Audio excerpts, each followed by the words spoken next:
Bueno, ya vimos las ecuaciones de Euler-Lagrange y bueno, las ecuaciones dinámicas a partir del método de Euler-Lagrange, cómo obtenerlas y la relación que tienen estas ecuaciones con la energía cinética y la energía potencial de un sistema a partir de la expresión conocida como el lagrangiano. Ahora vamos a ver un ejemplo de cómo aplicar este procedimiento para obtener la dinámica o las ecuaciones dinámicas o ecuaciones de movimiento de un sistema mecánico eh, util- eh, utilizando lo que es conocido como el método de Euler-Lagrange, ¿no? Cómo aplicar estas expresiones para obtener la dinámica. Em, el ejemplo que vamos a ver en este video es un péndulo elástico que tiene un coeficiente de rigidez o la restitución de la parte elástica tiene un coeficiente K, es una constante, ¿no? Este, este coeficiente es constante y va a tener una longitud en reposo D, ¿no? Este también es constante, ¿no? Lo que nos quiere decir eso es que la longitud total, ¿no? Que esa sí va a variar en el tiempo porque va a depender, ¿no? de la deformación del resorte, la longitud total que va a tener el péndulo en cada instante de tiempo va a depender de una longitud constante D, que es en el caso en el cual el resorte no se ha deformado, el elemento elástico está en reposo, más la deformación, ¿no? Entonces esto lo vamos a expresar, esta L, que es la longitud total, lo vamos a expresar como D, que bueno, lo voy a escribir con el argumento tiempo, no la longitud L va a variar en el tiempo, va a ser D, que es una constante, más me voy a llamar eta a la deformación, propiamente a la deformación del el elemento elástico.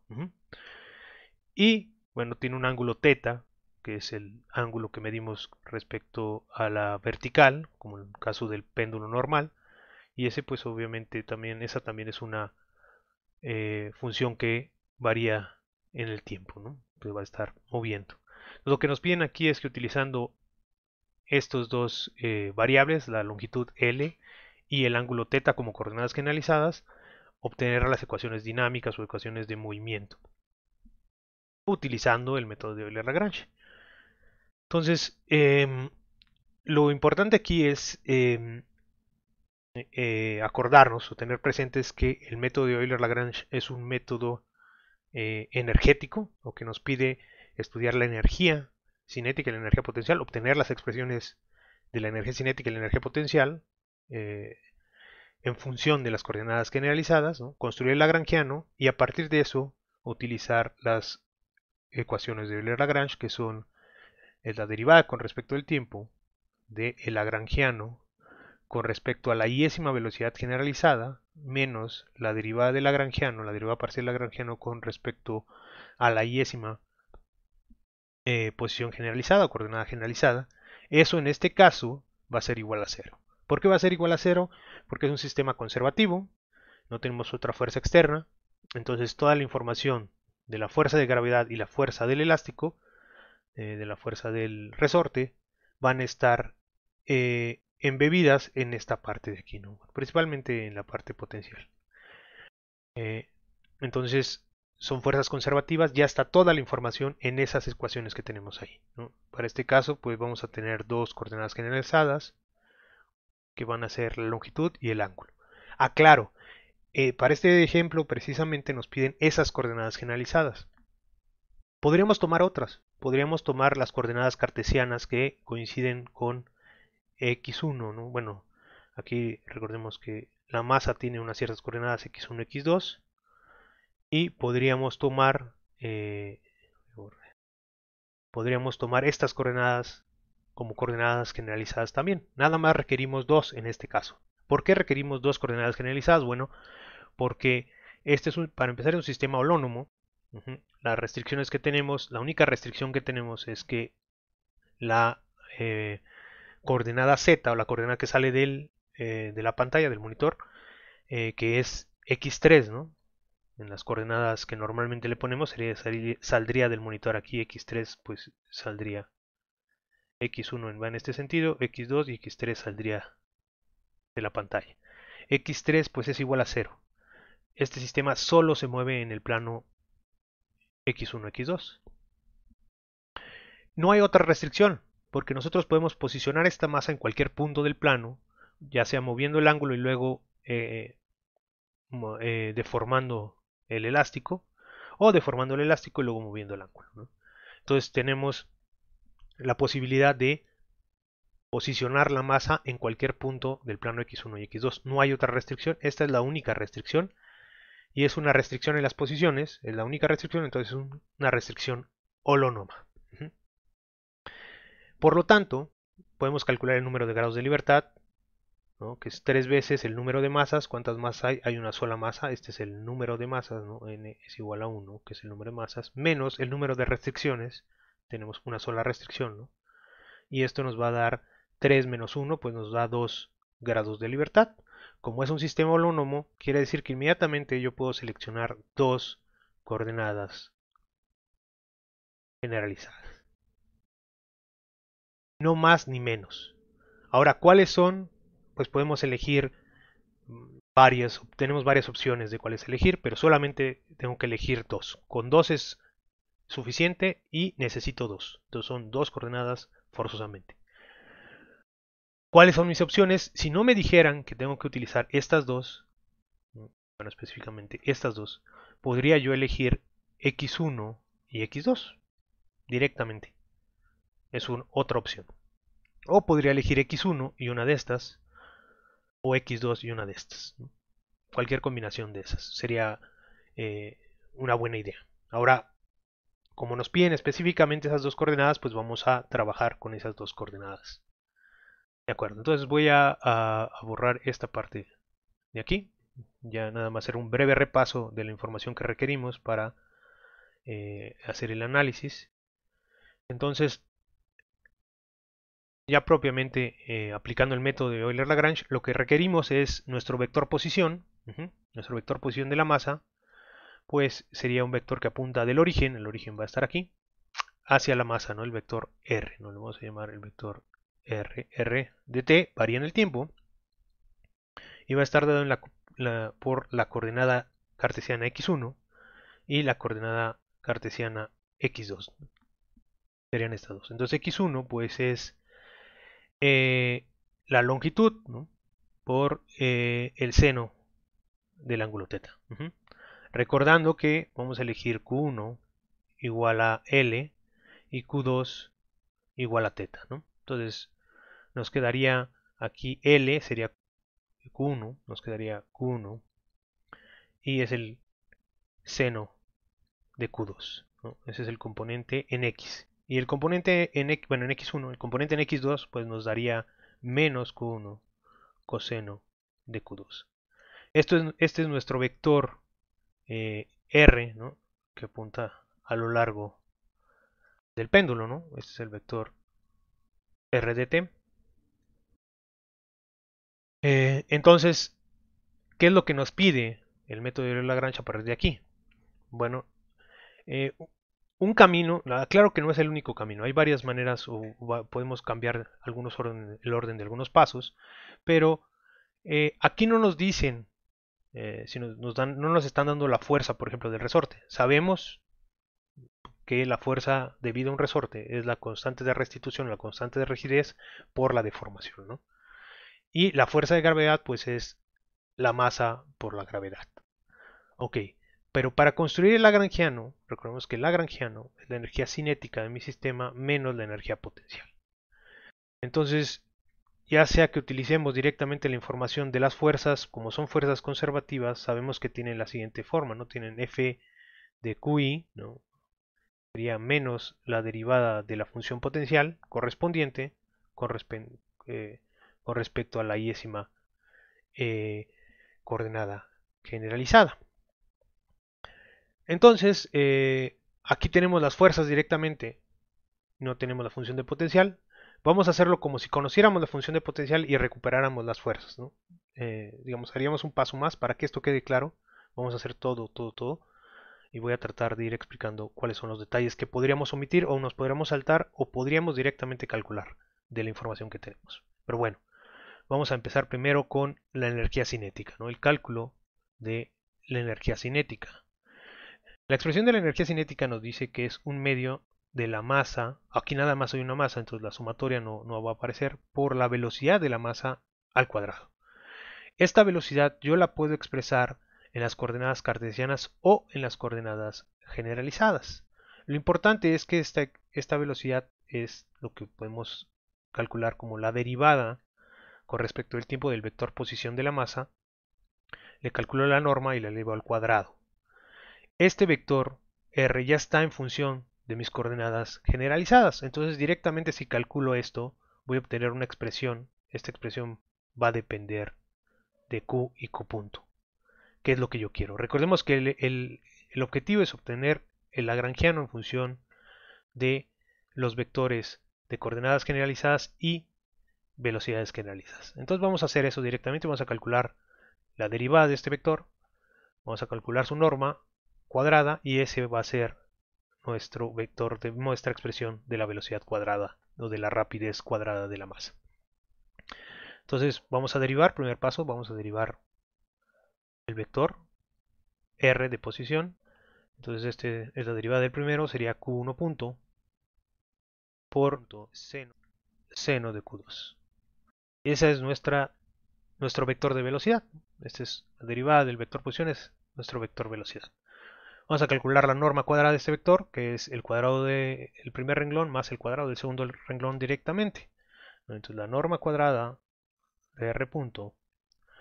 Entonces elevamos el primero al cuadrado, es el primero al cuadrado más dos veces el primero por el segundo más el cuadrado que está aquí, ¿no? Entonces nos va a quedar q1 punto cuadrado por seno cuadrado más, voy a escribirlo abajo, el primero que está aquí al cuadrado sería menos q1 punto al cuadrado de q2.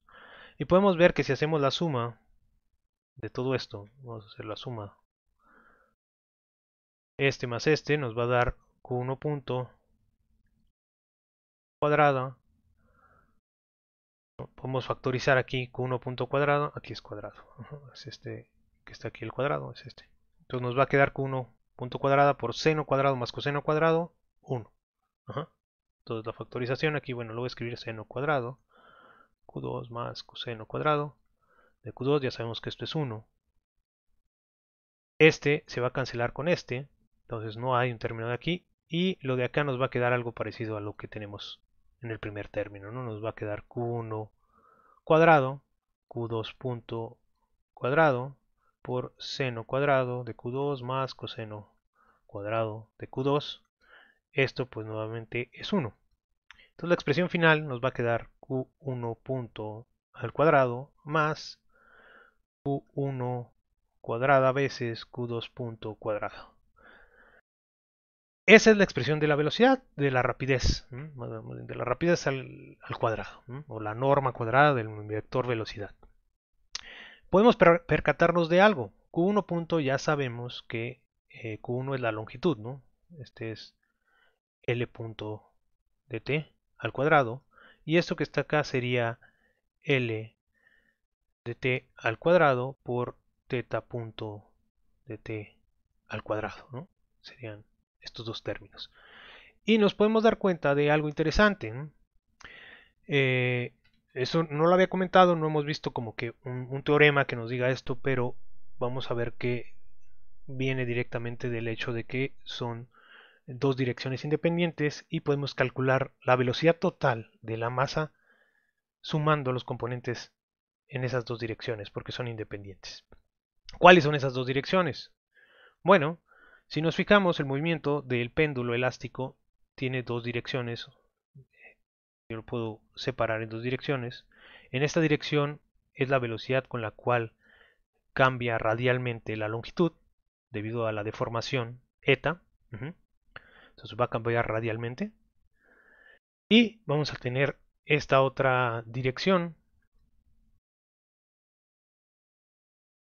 por verde,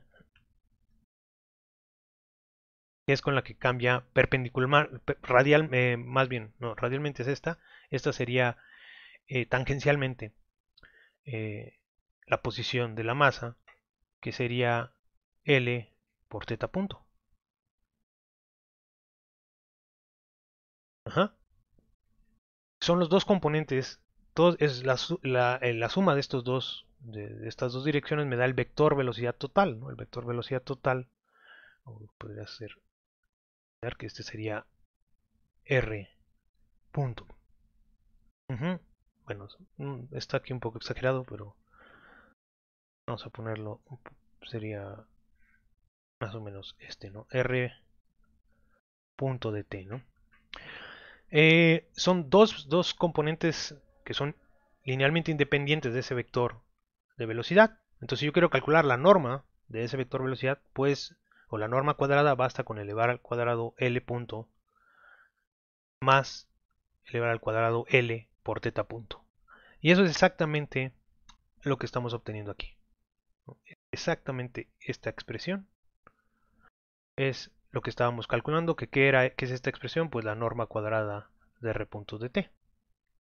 Entonces, siempre que tengamos una velocidad, un vector velocidad, que se pueda descomponer en una velocidad lineal o en una velocidad radial, ¿no? Con la cual incrementa, pensemos en un disco, incrementa su radio un disco, y una velocidad tangencial a lo largo de la circunferencia de ese disco, entonces podemos calcular la velocidad, la norma cuadrada de ese vector velocidad, como el cuadrado de la velocidad radial o la velocidad lineal, translacional, también se le llama translacional, más el cuadrado de la velocidad tangencial. Entonces eso nos simplifica mucho el cálculo de la energía cinética. En este caso lo hicimos todo esta derivada como por las piedritas para que quede claro de dónde sale a veces la expresión, que esta energía cinética la pudimos haber descompuesto en la energía cinética translacional más la energía cinética rotacional, ¿no? Donde la energía cinética translacional pues no es otra cosa, ¿no? Más que un medio de la masa por la parte de la velocidad translacional, ¿no? Al cuadrado, y la energía rotacional es un medio de la masa por la velocidad rotacional al cuadrado, ¿no? Que sería esta parte que está aquí, ¿no? O sea, una vez que sustituimos esto, vamos a sustituir esta expresión que ya obtuvimos por las piedritas en la función de la energía cinética, y nos dice que es un medio de la masa por Q1 punto cuadrada.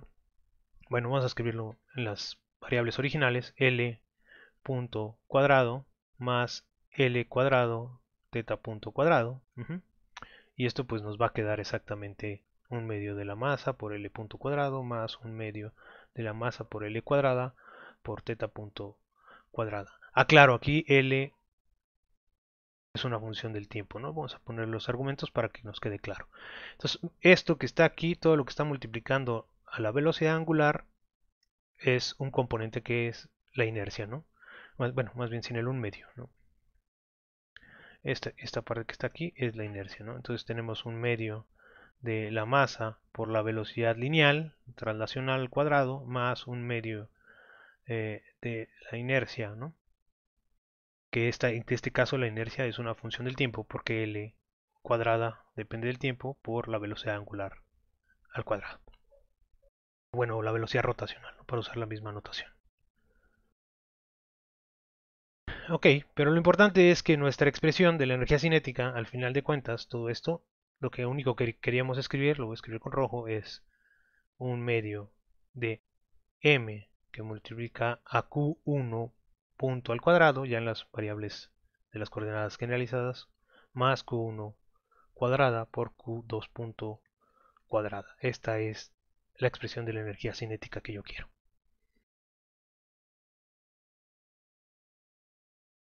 De acuerdo. Entonces, añadir una página más. Vamos a calcular ahora la energía potencial, ¿no? Ya tenemos la energía cinética, que es esta que está aquí arriba. Para calcular la energía potencial, vamos a utilizar el color rojo. La energía potencial la vamos a descomponer en dos partes para el péndulo elástico, debido a que tiene dos componentes de energía potencial, por así decirlo. Está afectada la masa de nuestro péndulo por dos campos. Uno es el campo gravitacional y el otro es el debido a la deformación o a la parte elástica. Entonces, podemos encontrar que las fuerzas generadas por la gravedad y por la deformación del elemento elástico se pueden recuperar o se pueden obtener a partir de funciones de potencial correspondientes, ¿no? De la parte gravitacional y la parte elástica. Entonces vamos a poner que la energía potencial, o más bien la función de potencial total, va a estar conformada por una función de potencial debido a la gravedad más una función de potencial debido a la deformación del elemento elástico. Aquí no nos dan la función de potencial, sin embargo conocemos cuáles son las fuerzas, ¿no? La fuerza de gravedad, sabemos que es la masa por la gravedad, y la fuerza debido a la deformación, pues es el coeficiente de rigidez por la deformación. Entonces podemos recuperar de aquí la función de potencial debido a la gravedad y de igual manera acá la función de potencial debido a la deformación. Entonces, recordemos que la parte de la función de la fuerza de gravedad es masa por gravedad. La función de potencial, el efecto gravitacional únicamente aparece en la coordenada x2, que sería en y, la altura, depende de la altura, la función potencial. Entonces, esta sería una función únicamente de x2. BG solamente depende de la altura.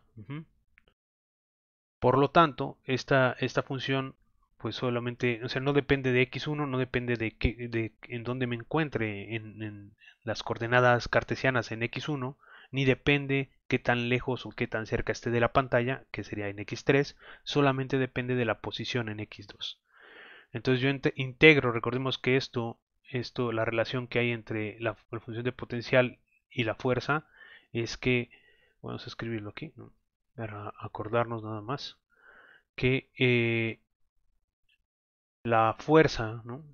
Debido al cambio, ¿no? De la función de potencial en el eje x2, que sería fg, ¿no? Es menos la derivada de bg con respecto a x2. Esa sería la fuerza de gravedad. ¿Por qué nada más con respecto a x2? Nuevamente, porque la función de potencial eh, debido al campo gravitacional únicamente cambia o únicamente es una función de x2, ¿no? No es función de x1, no es función de x3, por lo tanto es constante en x1 y x3 y la derivada con respecto a estas dos posiciones es cero. Entonces solamente la que va a variar y lo que nos va a dar la fuerza gravitacional es la variación con respecto a x2. Entonces yo tendría que integrar esta expresión y cambiarle el signo para obtener la función de potenciales. Yo tendré que integrar con respecto a x2, ¿no? Entonces, ¿cuál sería la integral de respecto a x2? Pues sería mg x2, tal vez más una constante, ¿no? Ahorita no nos importa esa parte, podría aparecer una constante, pero para el análisis de Euler-Lagrange esa constante no es importante. Y de igual manera voy a integrar eh, esta función que está aquí, k de eta, con respecto a eta, porque es la función, digamos, podríamos verlo con respecto a las otras variables, ¿sí? Pero ya tenemos directamente la deformación de eta, ¿no? Eta puede ser un vector. Recordemos que el elemento elástico es una cosa así y la deformación de eta tiene podríamos decir que es la magnitud de este vector, es la magnitud del vector eta, de este vector eta. Esta eta es la magnitud de la deformación, ¿no? Entonces, eh, nada más va a depender de esa magnitud, no hay otro elemento, ¿no? Entonces, si nosotros integramos con respecto a esta eta, vamos a recuperar, y le cambiamos el signo, vamos a recuperar la función de potencial debido a la deformación elástica. Entonces aquí sería menos k por eta cuadrada, ¿no? La integral de esto sería un medio, nos faltaría un medio. Pero un medio de k por eta cuadrada me daría la función de potencial en eta, ¿no? Más una constante, pero nuevamente esa constante ahorita no nos va a interesar para lo que requerimos en el análisis de Euler-Lagrange. Ahora, estas funciones no están dadas en las coordenadas generalizadas, ¿no? No están dadas en las coordenadas generalizadas y yo requiero que la función potencial dependa de mi vector q para poderlo utilizar en el análisis de Euler-Lagrange. Entonces hay que cambiar, ¿no? Aquí no lo puse, pero f de eta nada más es menos db eta con respecto a esa coordenada, ¿no? Ok, nos hace falta entonces cambiar estas expresiones de las funciones potenciales a las coordenadas generalizadas, ¿no? Entonces, BG, pero de Q, pues hay que sustituir X2, ya sabemos arriba, de arriba que X2 vale menos Q1 coseno de Q2, ¿sí? Recordemos que eso era lo que teníamos aquí, que es el segundo componente, ¿no? Este es X1 y este es X2. Entonces X2 es menos Q1 coseno de Q2. Y eta, pues eta viene de la expresión también que teníamos aquí. Esta expresión que es t, la constante, más eta, podemos despejar. De aquí tendríamos que eta pues va a ser igual a L menos la constante D. Es L, que sería Q1, okay, sería Q1 menos D. Entonces vamos a sustituir en las respectivas expresiones y nos va a quedar menos mg Q1 coseno de Q2 y la otra nos quedaría B de eta que depende de Q, en función de Q, nos va a quedar menos un medio de K, que es la constante K, por Q1 menos D, todo esto al cuadrado. Entonces ya tenemos la función potencial total, que es una función únicamente de Q, que es menos mg Q1 coseno de Q2. Bueno, aquí hay un detalle, me parece que me faltó el negativo de aquí, ¿no? Este negativo no lo estoy considerando. Ahí. Entonces aquí es menos mg, pero menos por menos nos da más, ¿no? Este término tiene que ser positivo. Entonces mg Q1 coseno de Q2 menos un medio de la constante de elasticidad K por Q1 menos D al cuadrado. Entonces ahora sí, voy a borrar esto. Ahora sí, ya tenemos la función de potencial, ¿no? Entonces ya tenemos la función de potencial y la función de energía cinética. Entonces podemos construir el lagrangiano. El lagrangiano va a ser un medio de hecho lo voy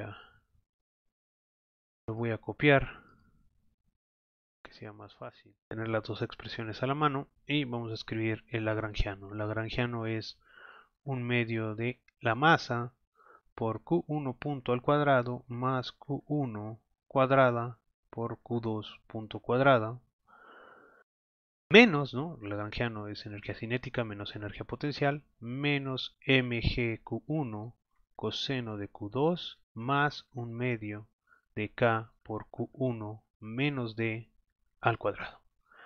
Entonces ahora sí puedo aplicar las ecuaciones de Euler-Lagrange, que las ecuaciones de Euler-Lagrange ya sabemos que es la derivada con respecto del tiempo de la derivada parcial del lagrangiano con respecto a la iésima velocidad generalizada menos la derivada parcial del lagrangiano con respecto a la iésima coordenada generalizada. Esto es igual a 0.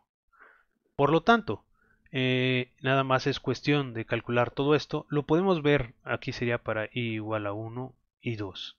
Aclaro, esto también lo puedo escribir utilizando el jacobiano. Puedo utilizar aquí dl, dq.